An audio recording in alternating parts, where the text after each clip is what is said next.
سڵاوتان لەبێ بەڕێزان لا دەنگی سەر بەخۆی ڕادەی پەرت پەرزگارانی کوردستانەوە خۆشحاڵین کە جارێکی دیکە لە بقەیەکی تری بەرنامەی باسی ئەمڕۆ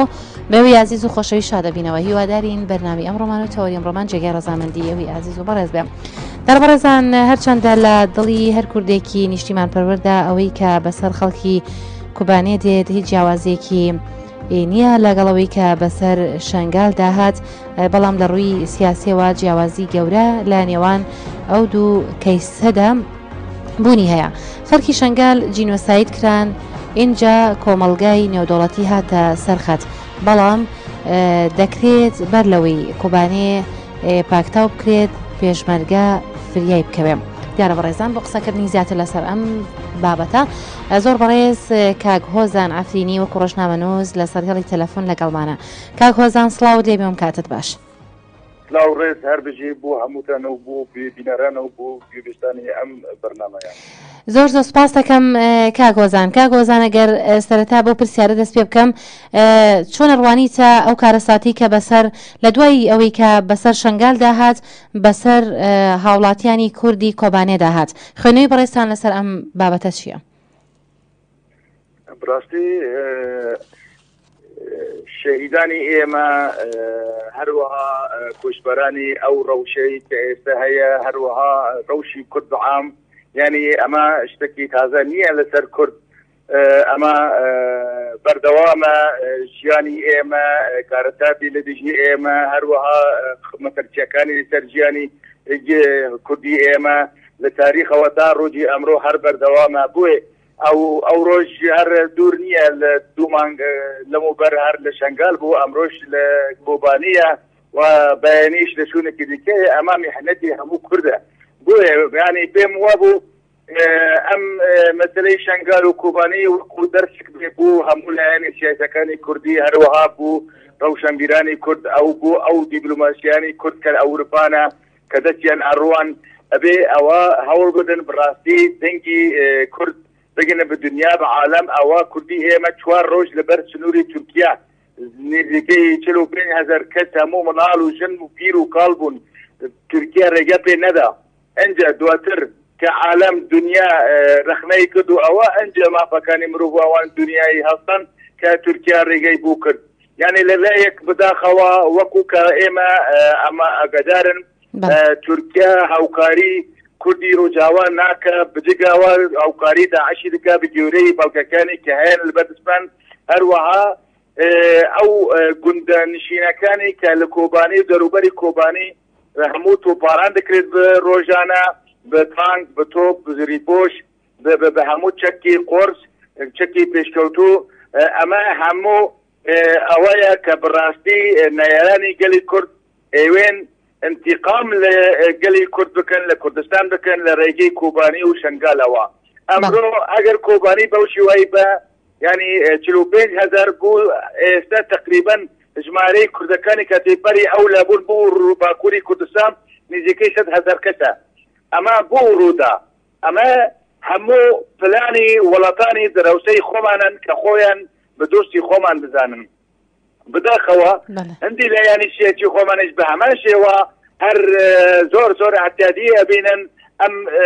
کارەساتی کۆبانی و تا ئێستا هەڵویستی جدیانە نەوەن بینیە، تەنها لەسەر قسەکردن و لێدوان و ئەمانە ماون، لە ڕووی پراتیکیەوە هیچمان نەبینیە، لەبەر ئەوەی ئەمڕۆ کۆبانی لەبەر مەترسێکی زۆر گەورەیە. ئەوە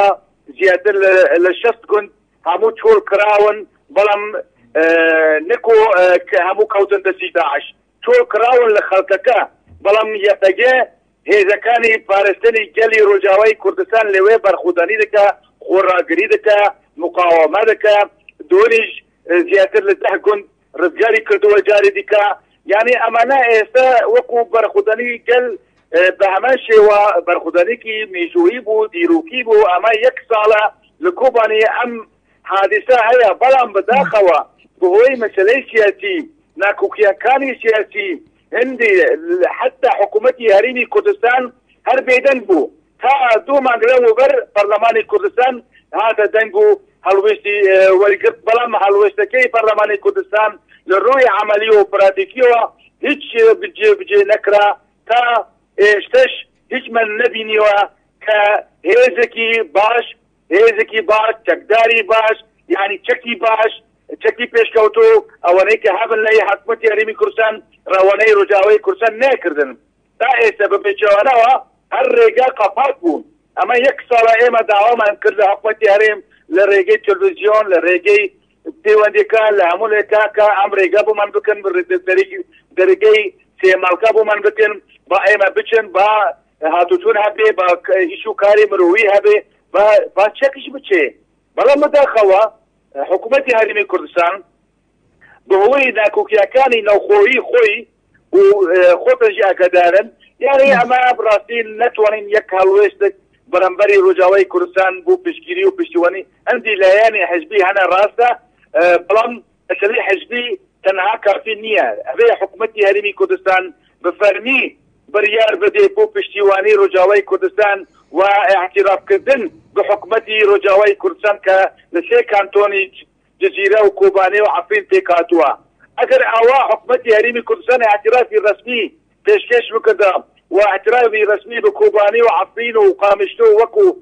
سێ کانتۆنی حکومەتی ڕۆژاوای کوردستان کردبا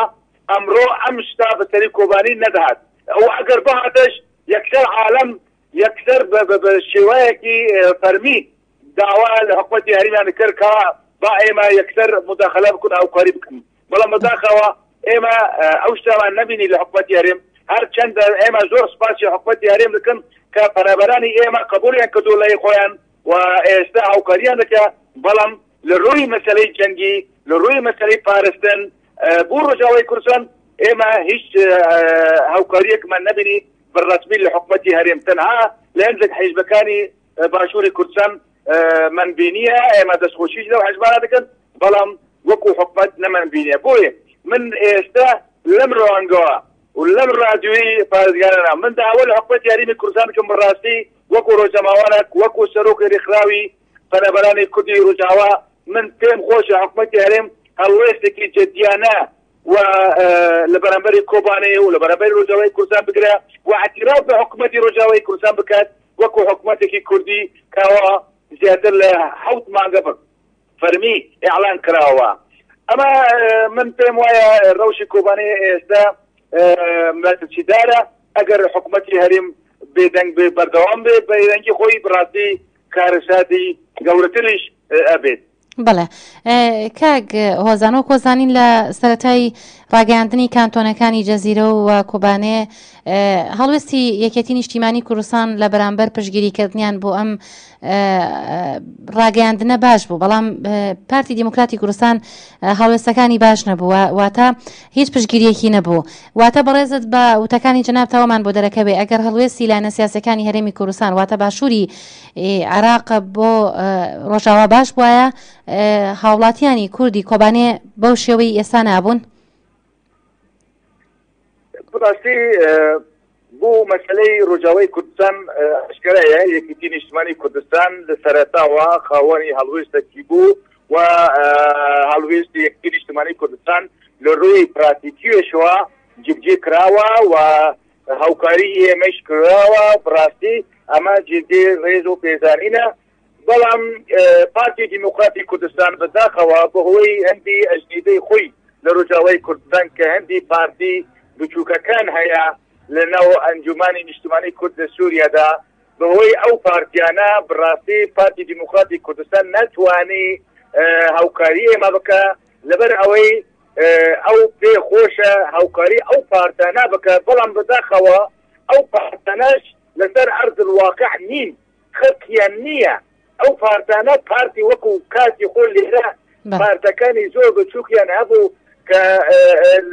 چون بۆ لەی سەداحسێن یاگۆدا ئێمە لە جێگەی پارتی و یەکێتی ئێمە توانن خۆمان وەکو نوێنەری کورد حساب بکەن ئەمڕۆ ئەو پارتیانەش کە لە ڕۆژاوای کوردستان هەیە پارتی پشتی پێڵەوە ئەوە بەڕاستی ئەوانە ئەوژوە هەمان پارتی بوون کە کاتی خۆیان نزیکی سەداحسێنیان کرد بە ناوی کورد بەڵام یاری ئێستاش ئەوان لە ناو حکومەتی سووریەدا حکومەتی کە ئۆپۆزیسیۆنە جیر گرتوونە وا لە دژی شورشی کوردی ڕۆژاوا ئیش دەکەن و خەبات دەکەن بەڵام لەم دوایە نەزانم یعنی من پێم وایە لە دوایی کە دەستخۆشییان لە داگیرکردنی فوسل و ئەو ناوچانە کردیان اوپوزیسیونی سووریا دەبێت پارتی لە بەرامبەری ئەو حیزبە بچووکەکانی کوردی سووریا لە ناو ئۆپۆزیسیۆنن هەڵوێستی هەبێ لەبەر ئەوەی ئەوان بۆ هەرێمی کوردستان هیچ هەڵوێستی نەبوو بۆ نمونە شەنگەل داگیر کرا شەنگەل قەتیعام کرا هیچ هەڵوێستێکی ئەو پارتە بچووکەکانی کە ئێستا پارتی بە هەموو شێوەیەکی هاوکاریان دەکا هەڵوێستیان نەبوو بەڕاستی یعنی من پێم وایە پارتی دیموکراتی کوردستان بۆی ئەو پارتیانەوە بێدەنگی خۆی هەڵبژاردووە و هەمیشەش سەرۆکی هەرێمی کوردستان ڕێز مەسعود بەرزانی داواکە ئەڵێ با هەموو یەک بگرن ئەنجا من هاوکاری بکەم ئێمەش لێرە ئەڵێن لە هەرێمی کوردستان ئەوەندە ساڵە هەرێمی کوردستان پارتەکانی خۆمان یەک نەگرتووە و ئەوەندە ساڵە حکومەتن 22 ساڵ حکومەتن بەڵام ئێمە لەو ڕەوشی سووریەدا لەو حاڵاتی سووریەدا لەو گەژەگەژیش لەو سووریەدا ئێمە چۆن ئەم پارتانە ئەوێ یەک بگرن یعنی ئەمە بە حاڵە بڕاستی ئەگەر ئەوێ هەر کەسی ئێوێ هاوکاری ئێمە بکە ئەوانەی لەسەر عەرض الواقع چی حیزبەکەیە چی لایەنەکەیە چی لایەنێکی پارێزتنی هەیە بە هاوکاری ئەوە بکە ئەگەر هەر پارتیەکی کوردی هەر لایەنێکی کوردی ئێوێ بجددیانە بدرسۆزیانە هاوکاری بکە با چاوەڕانی یەکڕێزی نەکە لەبەرەوە یەکڕێزی مستحیلە چونکە یەکڕێزی کورد لەم بەشی کوردستانە دایەتە جێبجێ نەکراوە چۆن ئێوێ لە کوردستانی سووریا لەو حاڵەتی کە دەستی هەموو دنیا تێدایە مخابەراتی نیە دەوڵەتیەکان هەموو دەستیان تێدایە چۆن ئەما ئێستا لەم حاڵەتە یەکڕێزی ببێت تا ئێستا مستحیلە یانی بۆیە من داواکارم لە پارتی دیموکراتی کوردستان وەڵە بەرەی سەرۆکی هەرێمی کوردستان مەسعود بەرزانی ئەم هەڵوێستی خۆیان لە بەرامبەری هێزەکانی یەکینیانی پارێزتنی گەل یەکەگە بیگۆڕن با هاوکاریان بکەن وەکو یەکێتی نیشتیمانی کوردستان یعنی با بەو شێوەی هاوکاریان بکەن ئەوان سەرکەوتوو دەبن و بەقووەتر دەبن بەڵام ئەگەر بەو شێوەی بکەن کەواتە دەستیان یاوە لەگەڵ چەند لایەنێکی لاوازی ڕۆژاوای کوردستان بڕاستی سوود بوو ئەوەش نییە چونکە ئەو کەسانە ئەو کەسایەتیانە ئەوەنەی کە ئەوان پشتگیریان لێ ئەکەن لەلایەی خەڵکی کوردی ڕۆژاوای کوردستان نرخیان نییە قیمەتیان نییە کەسایەتیان لاوازن کەسایەتیان بێسوودن بخۆیان تەنها بۆ مەسەلەی قارە و بەرژەوەندی کەسایەتی خۆیان نزیکی پارتی دیموکراتی کوردستان کردووە لەبەرەوەی ئەوان بزانن پارتی دیموکراتی کوردستان بقووەتە یعنی لە باشووری کوردستان و حکوومەتە و ئەتوانێت پشتگیریان لێ بکات بەڵام بەداخەوە ئەو لەوێ لە ڕۆژاوای کوردستان هیچ ئیشیان نییە لەسەر ئەسڵ واقع ئەو پارەی کە لە پارتی دیموکراتی کوردستانیان دەکەن بڕاستی زۆر حرامە لەبەر ئەوەی ئەوان شایستی ئەوان نین ئەو پارانە وەرەگرن لە پارتی دیموکراتی کوردستان کە ئەمڕۆ لە هەرێمی کوردستان وەکو حکوومەتێک کار و خەبات بکە یعنی ئێمە داواکارن لە پارتی دیموکراتی کوردستان هەڵوێستی خۆی بگۆڕە و لە هەموو حیزبەکانی دیکەش هەوڵ بدن و بتایبەت بزوتنەوەی گۆڕان لە دوای کە کەوتە نەو دەسەڵاتی حکوومەتی هەرێمی کوردستان بزوتنەوەی گۆڕان هەڵویستی نەما بزوتنەوەی گۆڕان کاتی خۆ لە پێش ببێ دەسەڵات لە نەو دەسەڵات هەمیشە بانگی من دەکرد ئەوەی دیکە دەکرد ئەو برادرانی دیکەی کوردی ڕۆژاوا دەکرد کاکە وەرن تلڤیزیۆن و وەرن ئێوە هاوکاری ما بکەن بۆ ڕۆژاوای کوردستان ئێمە معلومات بدن بێمە قسە بکەن شروع بکەن کاکە ئێمە چی بکەن چی نەکەن بەڵام دوای کە کەوتە ناو حکوومەت هیچ هەموو هەڵویستی خۆی گۆڕا یعنی بڕاستی گۆڕان هەڵویستی گۆڕا یعنی دوای کە بوو بدەسەڵات یعنی ڕۆژاوای کوردستان باشگوێ خست باکووری کوردستان باشگوێ خست یعنی مەسلحەتی خۆی تەنها هی گۆڕان یعنی بڕاستی دەرچوو لەم دوایە یعنی گۆڕان بڕاستی گۆڕانی بوو هەموو کورد نەبوو تەنها ئەوە دیعایە و شت بوو ئەمڕۆ من ڕەخنەی دەکەم لە هەڵوێستی بزوتنەوەی گۆڕان کە بڕاستی وەکو وعدی بەڕێز ساڵح موسلم کردان هیچ شتێکی جێبجێ نەکردن بەداخەوە یعنی ئەگەر هەرچەندە کەسانی دەسۆز و ئەوانش بڕێوە ببن هەرچێنە بەڵام لەم دوایە بۆ سیاسەتی وا بوو ئەبێ ئەمە جیری گۆمەنە بۆ گۆڕان بێدەنگە کە هێزی سیامینە و هێزی لە پەرلەمانش هێزی دووەمینە لە پەرلەمانی کوردستان بۆ بێدەنگە ئەمە جێگەی گۆمانە بۆ یعنی داواکارم بزوتنەوەی گۆڕانش هەڵوێستی خۆی بگۆڕە بۆ ڕۆژاوای کوردستان و پارپەش بن بەو شێوایی. بەڵێ دیارە بەڕێزانەوەی کە کاک هۆزان ئاماژی پێکات کە باسی هەڵوێستی بزوتنەوەی گۆڕانێکا کە پێشەوەی چۆن ناو دەسەڵاتوانێ هەڵوێستێکی باش و ئیجابیانی هەبوو، بەڵام لە دواتر ئەو کە بەشداری کرد لە حکوومەتە هەڵوێستەکانی لە بەرامبەر کوردانی ڕۆژاوای کوردستان گۆڕاکە کە هۆزانی جەنابی ئاماژەی پێکاکە هەمیشەیەکێک بۆ لەوەی کە لە بەرنامەکانیانە بەشداری کردووە. کاک هۆزان ئەگەر بپرسم لە دوای هێرشەکانی چەکدارانی داعش بۆ سەر ڕۆژاوای کوردستان وەروەها بۆ باشووری کوردستان بینیمان هێرشەکانیان چڕک بۆوانێت تا چەند هێرشەکانی چەکدارانی داعش توانی لایەنە سیاسەکانی پارچەکانی هەرێمی کوردستان کۆبکاتەوانەیە، تا چەند ئەمە هۆکارێک بوو بۆ کۆبوونەوەی لایەنە سیاسەکان ئەوانی کە ناکۆکیان هەبوو یاخود ئەوانی کە پەیوەندیان باش بوو؟ بڕاستی ینی بەهاتنی داعش بوو هەرێمی کوردستان خۆی طبعاً ئەمەش من ئەتوانم نمونەکی بێنم کە بڕاستی هەرێمی کوردستان و حکوومەتی هەرێمی کوردستان هیچ ئامادەی نەبوو، هیچ حاجەتی نەکردبوو کە بڕاستی لە داهاتوو داعش دەبوو هەرێمی کوردستان. خۆم وەکو شخص وەکو ڕۆژنامەوانێکی کورد من بەدەهان جار لە گەلی کوردستان هەروەها لە کورسات نیوز هەروەها لە پێش کورسات نیوزی لە KNN لە NRT باس من کردبووم وتم با حکوومەتی هەرێمی کوردستان هاوکاری یەکەگە بکە، ئەگەر هاوکاری یەکەگە نەکە لە ڕۆژاوای کوردستان لە داهاتوو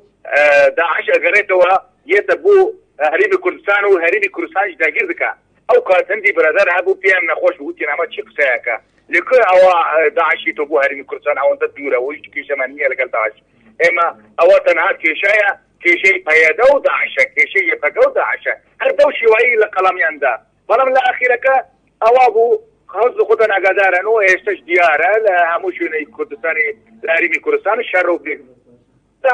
یاری ئەمە پێشبینی حیزبەکانی خۆمان لێرە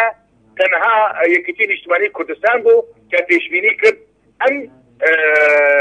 داعشە مەتەچیدارە بوو هەموو کورد. بەڵام لایەنەکانی دیگەی کورد بڕاستی هەڵوێستیان بەو شێوەی نەبوو کە داعش دژمنیەتی. ئەتوانم نمونەیەکی بینم یعنی کەناڵەکان کە داعش هات بۆ هەرێمی کوردستان و کەوتە ناو مووسڵ ئەبوو عەمەر شیشانی لەگەڵ ڕۆدا و بە تەلەفۆن قسەی کرد یا لەگەڵ ڕۆدا و مقابلەی تایبەتی کرد لە مقابلە ئەڵێ ئێمە هیچمان لەگەڵ کوردیە و دژمنی کوردین و ئێمە کورد برامانە و ئێمە بوو هەولێ و ئەوەنە با خەڵکەکە زۆر احتیاجی بن، ئێمە هێرشی هیچ لای کوردی ناکەن و ئێمە لەگەڵ هەرێمی کوردستان دۆستن و ئەو شێوایی یعنی ڕۆخساری خۆیان دوان نیشاندان کە دژمنی کوردین. بۆیە کوردەکانی ئێمەش بزۆرینە هەر دووا بوو پێیان وە بوو ئەمە داعش تەنها دژی یەکەگە و پەکەکەیە و دژی پەیەدەیە نە دژی کوردە. یعنی ئەمە نەخۆشیەکی ڕاستی هەیە لەناو بزوتنەوەی ڕزگاری خۆجی گەلی کورد. خۆشە کە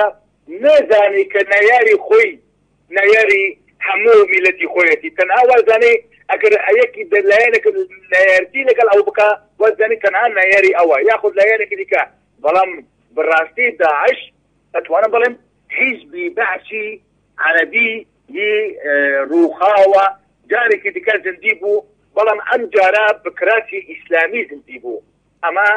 ڕاستیە هەر کەس ناڵێ بەس من ئەڵێ من ئەو ڕۆژ لە NRTش وتم یعنی ئەمە کراسێکی تازە لەبەرکردن بکراسی ئیسلامی بەو شێوەیە ئێستا شەڕی کورد دەکەن لە سووریا بە هەمان شێوە کراسی حیزبی بەعس گۆڕا بە کراسی ئیسلامی و شەڕی کوردی ڕۆژاوای کوردستانیان دەکەن. یعنی ئێستا ئەم داعشە حیساب بکات داعش هەمان ئەبوو بەکر بەغدادی هەمان سەدەم حسێنە و حیزبی بەعس ئەمڕۆ بووتە داعش و بناوی ئیسلامی توانیان هەموو عەرەبەکان هەموو ئیسلامەکانی دنیا دژی کورد کۆ بکەنەوە و شەڕی کورد پێ بکەن. ئەمڕۆ ئەو شەڕی کە هاتە بوو ڕۆژاوای کوردستان و بۆ هەرێمی کوردستان ئەتوانم بڵێم شەڕی 22 دەوڵەتی عەرەبیە لە دژی کورد نەکو شەڕی داعش وەکو ڕێکخراوەتی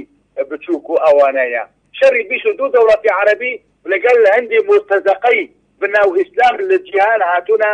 ناو بەشدار بوونە. ئەتوانم بڵێم ئەمایە ئەبێ هەرێمی کوردستان بە تایبەت ئەو لایەنی سیاسی کە دەسەڵاتن ئەوانەی کە ئۆپۆزیسیۆنن بزانبن ڕاستیەکانی داعش چییە و بۆ داعش هاتن بۆ داگیرکردنی باشوور و ڕۆژئاوای کوردستان یعنی ئەمە چارەنووسی کورد یەکە نەیاری کوردی یەکە بۆیە ئەمڕۆ ئێمە دەبینن پێم خۆش شتێکی دیکە بۆ تورکیا بێدەنگ بوو تورکیا بۆ بێدەنگ بوو لە داگیرکردنی باشووری کوردستان لە زۆر ناوچەیەکی باشووری کوردستان لەبەرەوەی تورکیا خۆی بەشدارە یعنی وەکو کە زۆر کەس بەعەز دەکاوە بەڵگە هەنا ئێستش لە کۆبانی تورکی بەشدارە و لە هەرێمی کوردستان تورکیا بەشدارە و نمونەی هەری نزیک کە مەسەلەی قۆنسولیەتی ئەوان لە مۆسڵ خۆی داگیر نەکراو بوو خۆی دۆست بوون و هاوڕێیەک بوون و ئەمڕۆژ خۆتان ئاگادارن بە شێوایەکی ڕستەخۆ لە تەڵابیەت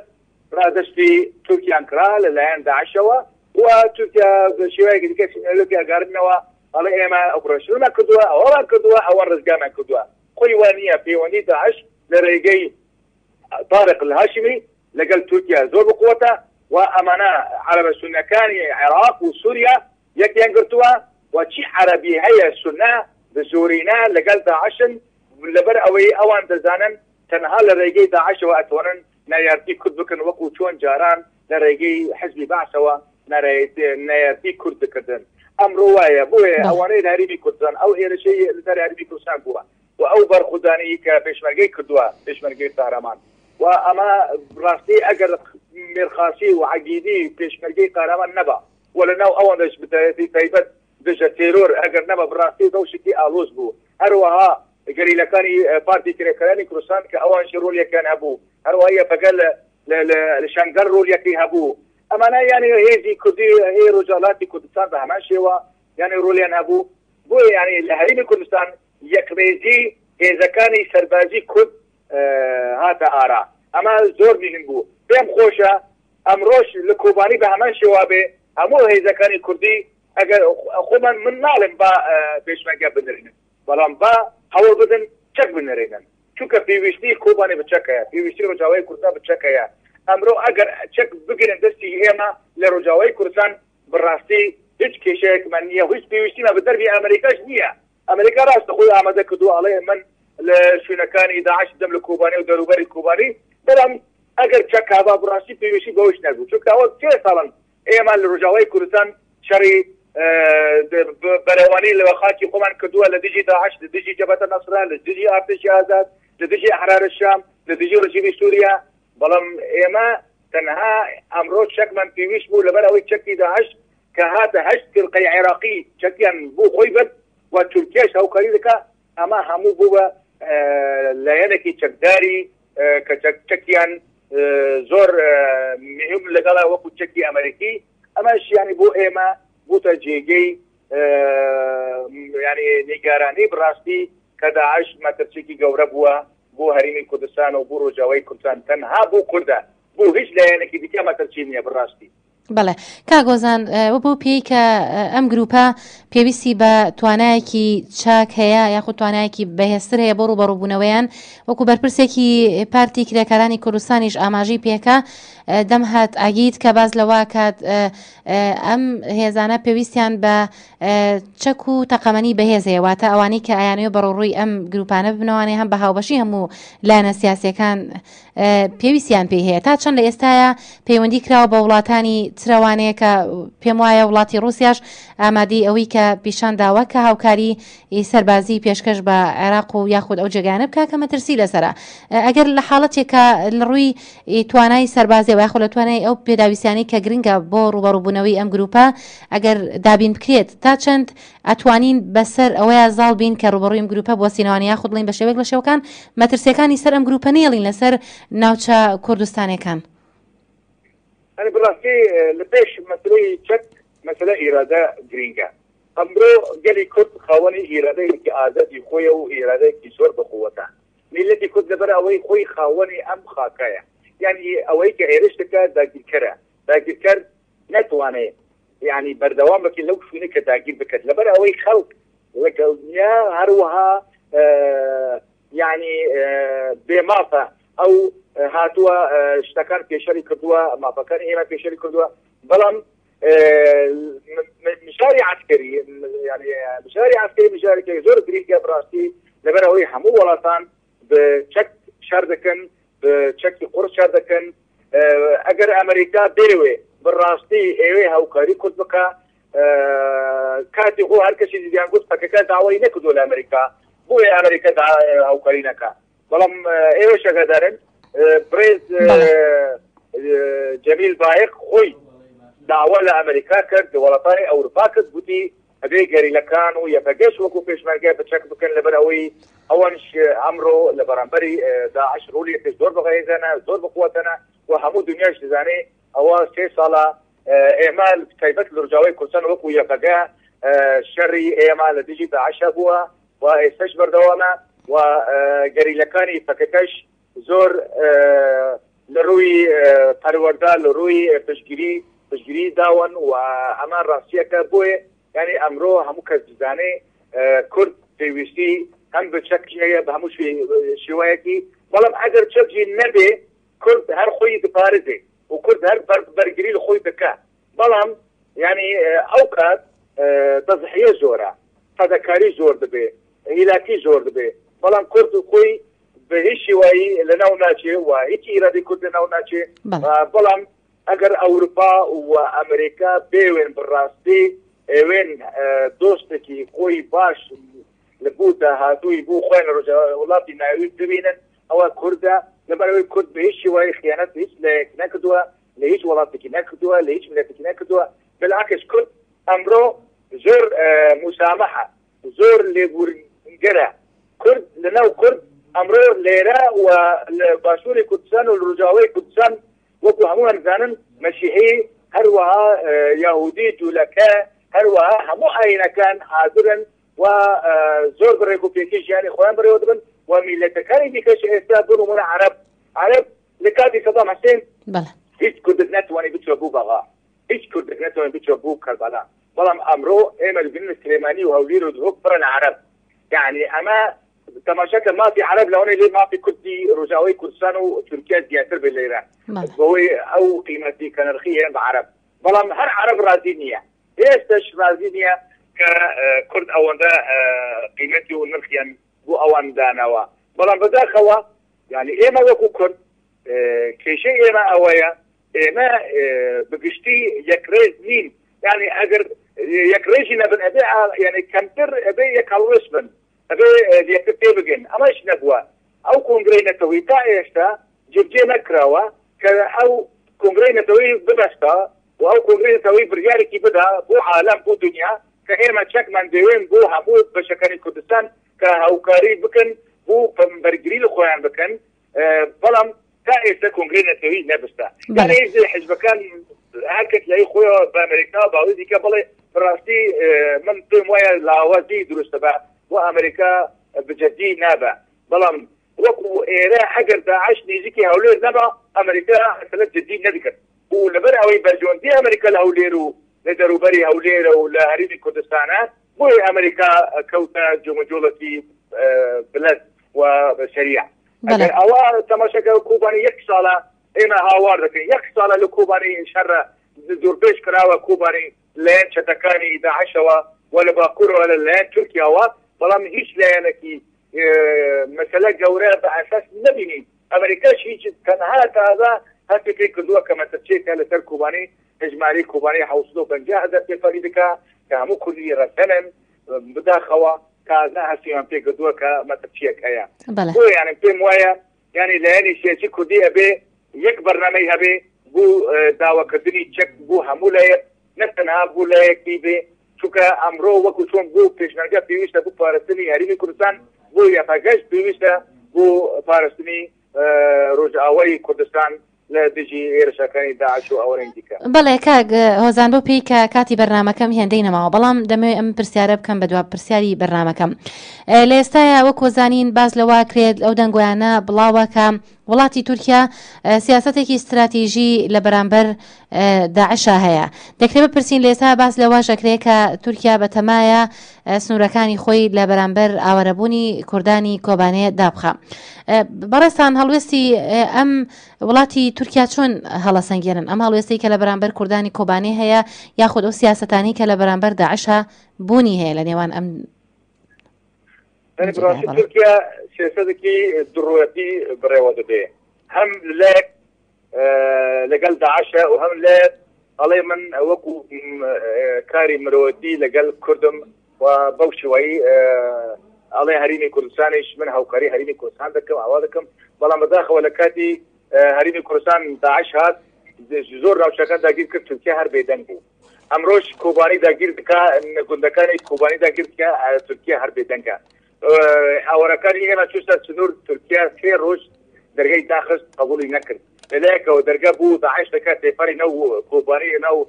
طلع جدو او انا بدا لذلك درجة بو او ركان اجراو قبات دكا بلان براسي اما سياساتكي باشنية ايما وكو كرد براسي ايما دجمني تركيا من نكردوها وكو كردي رجعوا بالعكس ايما علينا اما وكو دروسية لكال ايما تشمنية ايما يعني وكو كردي رجعوي كرسان زور جارها قلتو مانا ايما دجمني تركيا نين وبريس صالح مسلم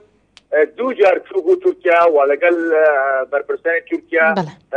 دانشتينيان كدوا وبيان راجعن دوا كإما وكو كودي رجاوي كرسان إما هيج دجاجتي تركيا ناكن إما تركيا بدروسة خمان دزانن وبدروسة جرين دزانن وكو شون لهريدي كردستان يعني بلان بداخوا عندي لهذا نوع حكومة تركيا هي يعني براستي لا يعني شرا أو لا يعني شر أو كيشانا درستكن يعني حزبي دعوة هو حزبي امرو اردوغان كعقبه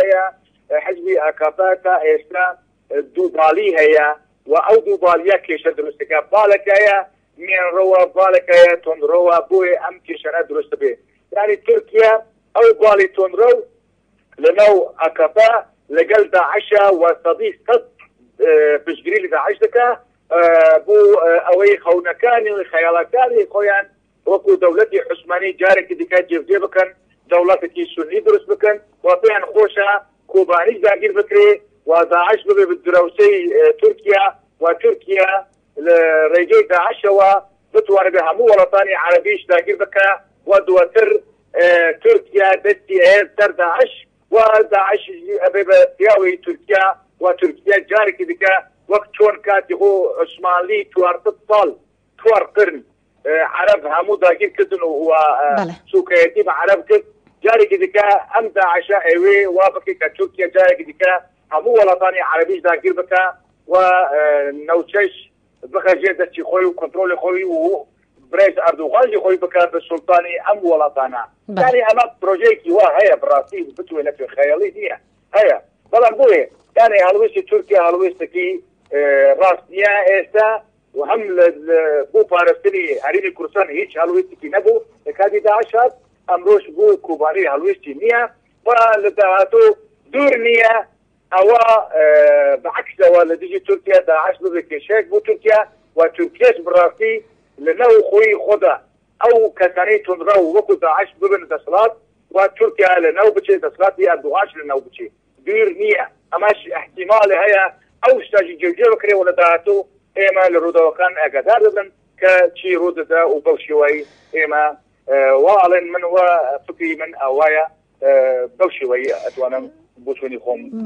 بله دیاره که گۆزانێ مەژ هیوادارین ئەو مەترسیانەی کە لە ئێستا لەسەر هەموو پارچەکانی هەرێمی کوردستان ئەگەر هەبێت یاخود کوردانی ڕۆژئاوا و کوردانی باشووری کوردستان هیوادارین بە زووترین کاتە و ترسانە نەمێنێت. داربەڕێزان زۆر سپاسی میوانی بەرنامەکەم کاکۆزان ئافرینیەکەم کاوەکو ڕۆژنامەنووس لەم بەرنامەیە لەگەڵ مابووی کاتێکی خۆش بۆ تۆ کاکۆزان. کاتێکی خۆشحاڵ.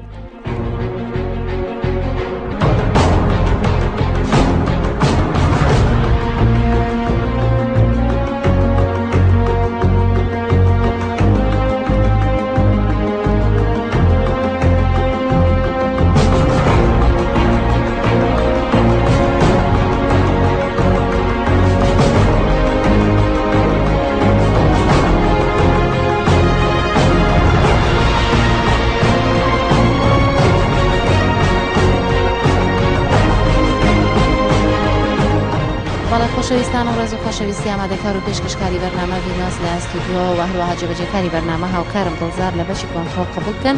تا بێگەشتمان لە تەوەریەکی ترە کاتێکی خۆش و خواتان لەگەڵ.